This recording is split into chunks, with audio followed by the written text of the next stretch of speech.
Knowing magnets for so many years, have you ever stopped to think about where their energy comes from? What is magnetization? Is it possible to charge a magnet like a battery? To understand this, we need to talk about how magnets are created. It is important to know that metals like iron, tungsten, and nickel do not naturally have magnetism. During the smelting process, the materials are placed in an electric induction furnace until the metal is completely melted. Then, the molten metal is poured into molds for solidification.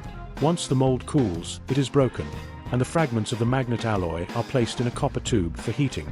At this stage, the material still does not have magnetic properties. Now comes a crucial stage: magnetization. Under the influence of a strong electric current, the small magnetic particles, which were initially disordered, begin to align uniformly until their directions are completely aligned. Thus, the magnet acquires a strong magnetic field.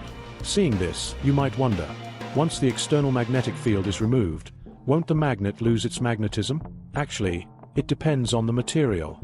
If it is a material with soft magnetic properties, it will naturally lose its magnetism when the power is cut, as in the case of an electromagnet. But materials with hard magnetic properties have strong residual magnetization, so even without power, the direction of the magnetic domains will not easily change. Thus, the magnet retains its permanent magnetism, which we call a permanent magnet. However, no matter how strong it is, it cannot withstand high temperatures, because when heated, the movement of the atoms inside the magnet becomes very intense. Once it exceeds a certain temperature point, the direction of the magnetic moments of the domains becomes disordered again.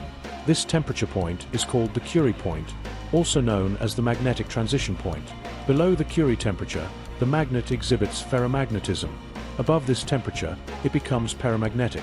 Additionally, repeatedly hitting the magnet with a hammer can also alter its magnetism. In the video, you can see that the magnetized nail initially manages to hold a paperclip, but after a few hammer blows, the nail's magnetism disappears. Or you can place it in an alternating magnetic field, as in this scientist's brilliant idea. The magnetic refrigerator uses this characteristic. A piece of brass is placed between two aluminum magnets, and a small piece of gadolinium is tied to a wooden rod, connected to a thermocouple. Inserting the rod into the brass increases the temperature. Removing it decreases the temperature. This happens because gadolinium is a paramagnetic material. When an external magnetic field is applied, gadolinium's magnetic moments align orderly, exhibiting ferromagnetism. During this process, it releases heat. Removing it from the magnetic field, it returns to the disordered state, absorbing heat. This continuous cycle results in the cooling effect.